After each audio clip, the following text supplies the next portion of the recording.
Since my vlog and visit to Chandirisan, Parkano gave me much more information on the Majapahit connection.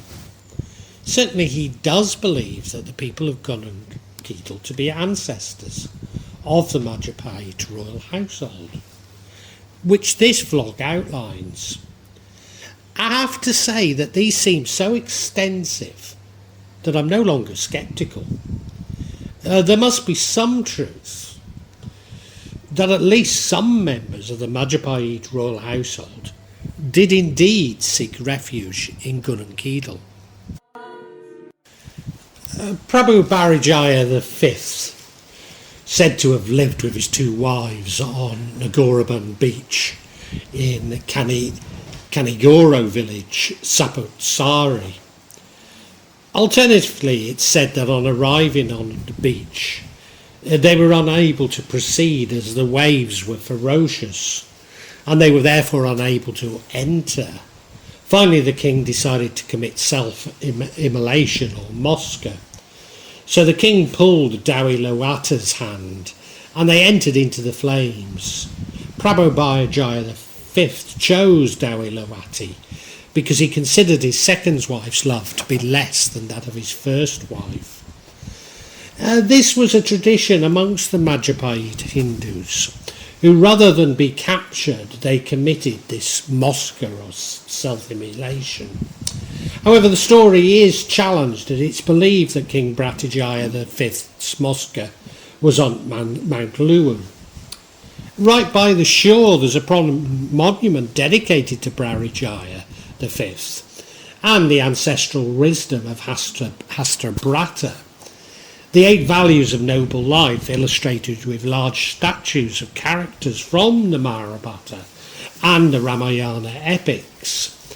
In the vicinity there's also a Balinese temple which is often closed, a black stone monument built by the Sultan of Yogyakarta, and a small mashola facing the sea.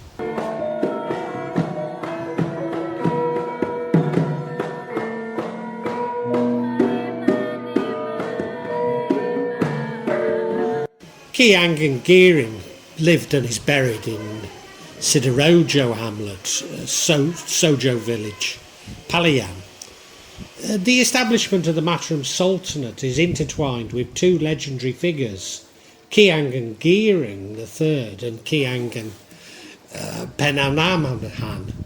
They received revelations from the palace while hid in Gunung Kidul. King Ageng Pananahan meditated at Kangbang Lamwa, Girisekar village, Pangjanan district. Meanwhile, King Ageng Giring III, who was also a friend of King Ageng Pananaman, meditated in Alas, or the Paliyan forest. King Ageng Giring III in history is a figure who received a revelation with Emperor crows as the forerunner of the Islamic Mataram Sultanate. It was this revelation with the Emperor crow that was later drunk by King Ageng Pananaman, who received whilst the revelation was imprisoned at the Kembang Lampir. Emperor Co is a drink that I know it contains green coconut water, which is used even today to rid oneself of possessions. In fact, I myself drink it. Could it also contain some part crow? Well, maybe. You see, the Gundawara ghost is said to be summoned using crow satay, so I suppose it's possible. And finally, King Ageng Pananahan started building a Mataram Sultanate, by clearing the forest, namely Alas Mentayok, known as the Mataram Kingdom, not Sultanate, known as Kotagedi. Finally, both of them agreed that after the 7th king's descent, then the one in the power would be the descendant of King Ageng Giring III. Every Jumat Kliwong evening, it is crowded with pilgrims. Even households of the Jogja Kraton make the pilgrimages to the tomb of the recipients of the Islamic Matron Kingdom's Wangsit.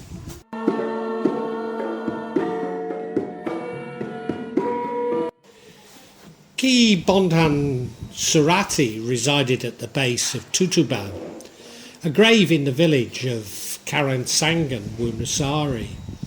Ki Bondhan Surati's remains in the Karangasem Pandadukan Kangasem village Paliyan district. Crown Prince Bondhan Surati was the 26th son of the king of the Majapahit. The remains of Bondhan Surati are in the public cemetery and housed in a building. It attracts crowds of pilgrims on Jumat Kliwong and Selasan Kliwong nights. Ki Ageng Wonokusumo was buried at Wonotoro, Jatiayu village, Karangmojo. Ki Ageng Wonokusumo remains are at Wonotoro hamlet, Jatiayu. Wonotoro is the son of King Ageng Giring III. In this area there is still a tradition of commemorating the death of King Ageng Wonokusumo, a tradition of giving alms and an expression of gratitude and vows from the community, which is held every Islamic month of Jumadil Akhir, or the Javanese festival of Jumad il Akhir. During the celebration, various dishes are presented, and residents from outside the area, such as Jakarta, even Kalimantan and East and Central Java, also visit after their vows are fulfilled on a pilgrimage on the night of King Ageng Wonokusumo. The activity of completing the Nadar or pilgrimage is carried out at the same time as the commemoration of the passing of the Wonokusumo. The commemoration is the form of a traditional ceremony called Madil Akirkan. After growing up, he went to the northeast and lived in Sidorejo village, Karangmojo. Finally, Wonokusumo looked for a high place on Wonotoro hill. From there, the call for prayer echoed up from Giring, where his father was, and to the Sunan Pandarang Palace in Bayat. In fact, the efforts of the three of them to the long-distance contact through Kabatian meditation, which could be done from the top of the hill. King Ageng Wonokusumo was one of the respected and feared Islamic leaders. In fact, he was considered a big enemy by the Dutch, who always wanted to kill him.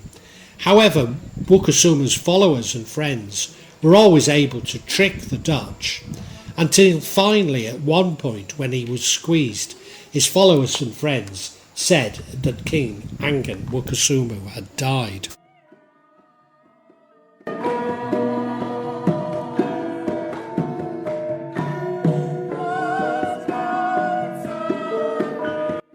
Joko Umbaran from Ponorogo, who disguised himself as Betara Katong, lived in the Betara Kidul hamlet, Karangasem village, Ponjong.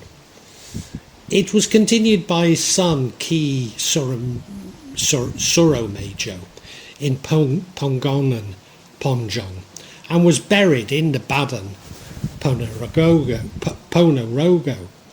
Joko Umbaran is the son of Danang Sutawijaya and Rara Rembayang. His father, Datang Sutawijaya, was a matron king with the title Kanjang Penambanhan Senapati. Meanwhile, his mother was Rara Rembayang, just an ordinary citizen who was made a concubine by the king of the matron. Because she only served as a concubine, Raro Rambang lived outside the palace fortress. Since he was born and until he was an adult, Joko Umbaran had never met his biological father. This was intentional because Raro Rembayang had promised Penbanang Satapati that she would not tell Joko Umbaran who his biological father was. And if the promise is broken, then she must be willing to give up her life instead. But one day, for some reason, Joko Umbaran suddenly came to her and asked her who his biological father was. Rororesmi answered the question only by saying that when the time came, Joko Umbaran would find out for himself. After finding out, Rororesmi killed herself and was buried by her son, Joko Umbaran. Alternatively, Rororesmi, Prabu Brawijaya's concubine, lived in the Wonosadi forest, Duren hamlet, Beji village in Ngawen.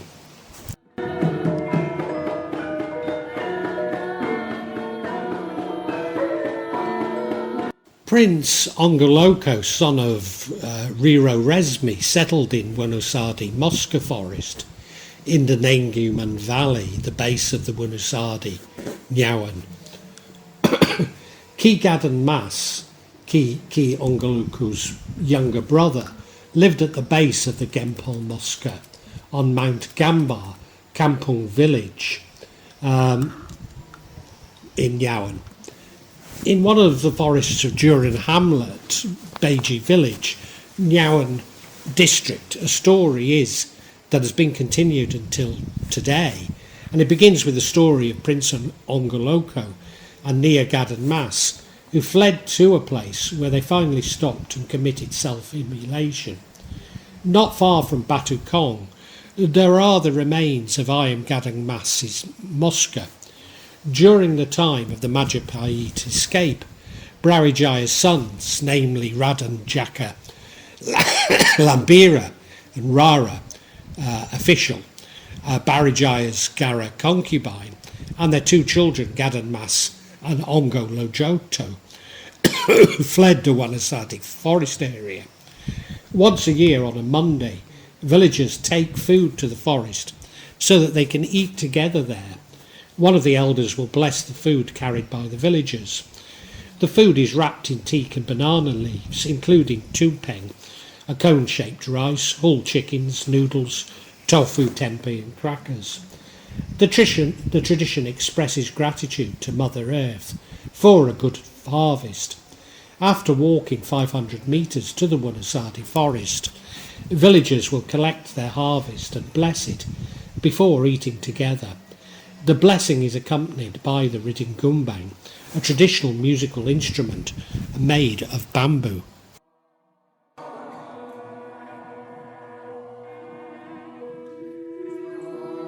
Ki Kertiboyo, a Majapahit courtier and Rororesmi's bodyguard, lived and died in the village of Beji Ngawen. Ki Onggoloco and his students and friends strongly supported the establishment of a new Kadamangan led by Ki Kertiboyo. To strengthen the new Kadamangan, Ki Onggoloco and Gadan Mas opened a Karangian training school, which was centred on a fairly wide, flat plain in the middle of Wonosadi forest, called Lebang Nenguman. It was there that King Ki Onggoloco and Gadan Mas established a hermitage to educate people in the field of Karangan and mysticism.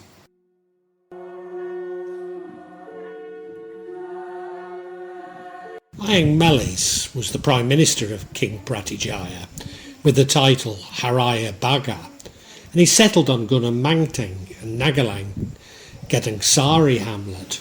Ageng Kopek and Ageng Kalangbaya started the Ruslan cemetery in Gunung Kidul.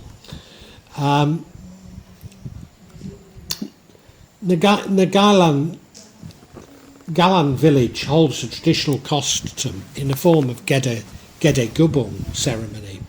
This tradition takes place on Minggu Pahin. The tradition takes place in an area called Gubung Gede. After finding a place according to the instructions, Brawijaya with the governor and several selected soldiers stopped.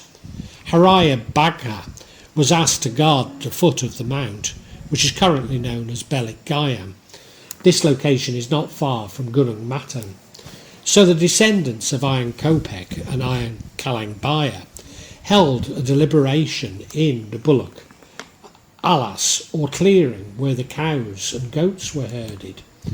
Large offerings from the village are given, then incense burned, and offered prayers of safety and gratitude to those in power because of the abundance of grace.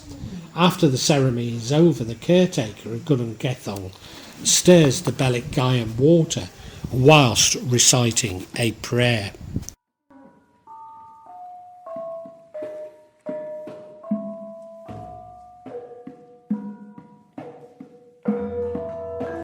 Kaya Jonga, or Ki Sidik Wanchano, was advisor to Prabu Brawijaya and lived in Kuangan and is buried at Jong Lake in Jeko Pancherojo, Semanyu. Kerta Yuda, or Umba Gembong, one of the Majapahit courtiers, lived in the Willadeg village, hamlet of Karangmojo. Umba Gembong is believed to have founded Willadeg village. He is often known to have existed during the collapse of the Majapahit kingdom. Indeed, he was an army officer in the Majapahit kingdom who fled to Gunung Kidul. Ayang Kerta Oida, his real name, kept young tiger cubs. He raised them until they grow up, and hence was named Bargembong. As a reminder of his heroism, prior to rice planting, farmers in the village perform a ritual tradition of cleaning the river, known as the Clean Kali Banteng event, which is carried out on Jumat Legi. After the cleaning is finished, a joint feast, or salamatan, known locally as a rasulan, is held. Then when the harvest season arrives, the village is also cleaned. In the afternoon of Jumat Kliwong, village officials and community leaders make a pilgrimage to Bargembong's grave in Ayaloco, Loyo Cemetery. This day is believed to be the birthday of Bargembong Kerta Yoda. Chandi Willadeg is in the village. It is believed to be of Majapahit origin and contains a statue of the bull, but is almost certainly from the earlier Matram period. The Majapahit soldiers who fled and stopped in Gunung Kidul included Bargembong and his friend Ki Rao.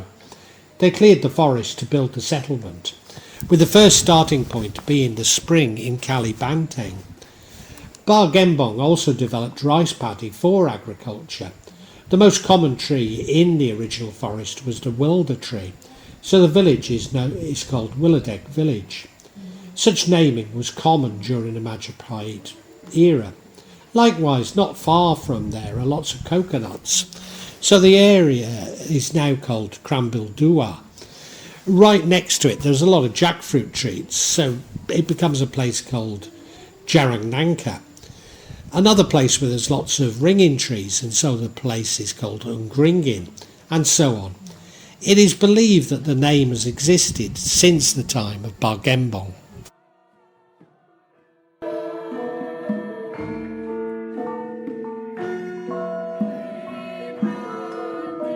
Bondhan Kusumo and close friend Joko Umbaran, Betara Katong, lived in Gambeng Karangasem village, Ponjong. It's believed that Ki Bondhan Kusumo complained about Joko Umbaran's mystical powers. Umba Joko Soro lived in the village of Badayo, Ponjong. Umba Jugamuda lived in Sidorejo area. Umba Kia Crow lived in Genjang, Ponjong Gunung Kidul. Umba Reja Kumasomo also lived in the Ponjong area. And Amba Alap lived in the Karangmojo area.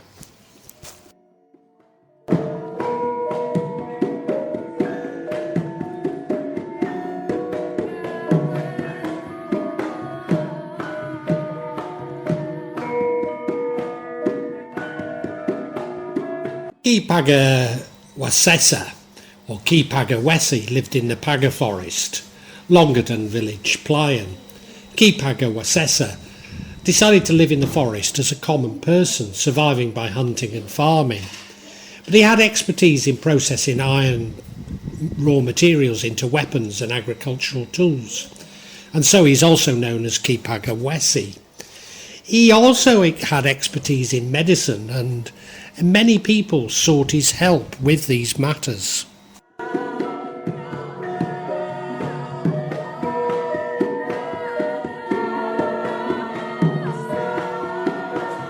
Ki Jugorodo lived in Bumisiono, Longadon village, Paliyan.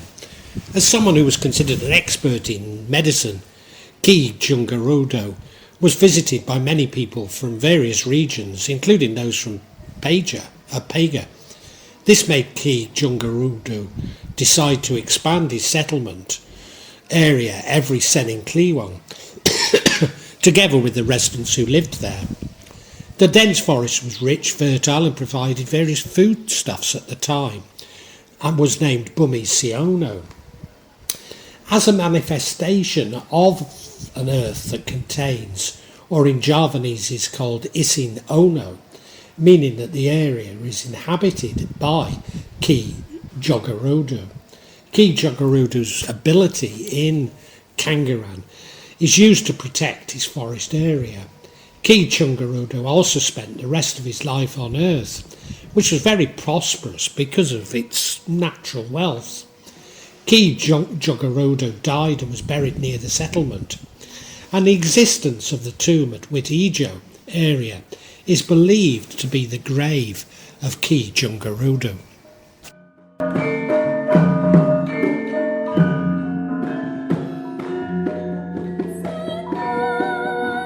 Ki Josingo resided in Belenkok, Palembongan, Longandon village, Paliyan district. Ki Josingo, who had Manduranga magic, chose to occupy the area bounded by the river. He chose to occupy the area between Ki Pajawesi and Ki Jogorodo. It was an area adjacent to Alas Jati Ganhok, where he chose to live. The local people believe Suman Kidul is his home. He treated residents with his knowledge of spiritual exercises and Karangilan. Gamelan was used as a means of treatment. Strange though this may seem, I've noticed its healing troubles when troubled by the paranormal. He founded several art groups to spread his spiritual beliefs and support his healing methods.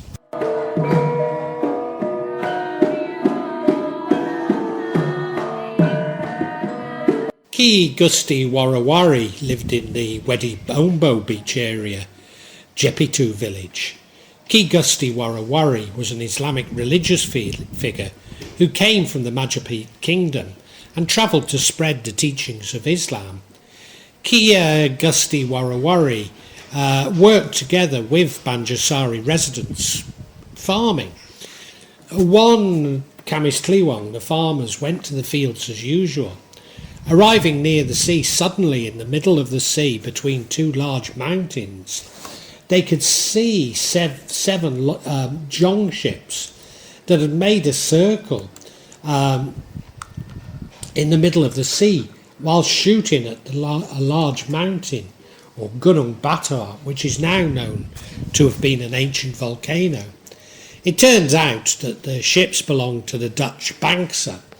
Seeing the incidents, the farmers immediately fled in fear and returned to Banjarsari village. The incident was reported to Ki Gusti Warawari, and because Ki Gusti Warawari's locality, he already suspected that the Dutch would colonise Indonesia from the southern part of Java. Receiving this report, Ki Gusti Warawari, together with the residents of the Banjarsari village, left for the South Sea coast. Seeing this incident, Ki Gusti Warawari ordered his friends to sit down so that the Dutch could not harm them. Following this incident, Ki Gusti Warawari named several places on the seafront according to these events.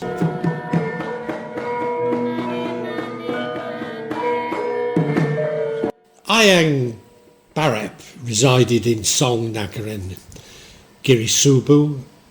Ageng Wonokusumo lived in the hamlet of Kanigoro. Saptosari. Ageng Kusumo or Depro Kusumo lived in Gembiroti guest house Watugaja Gijirati Saptosari.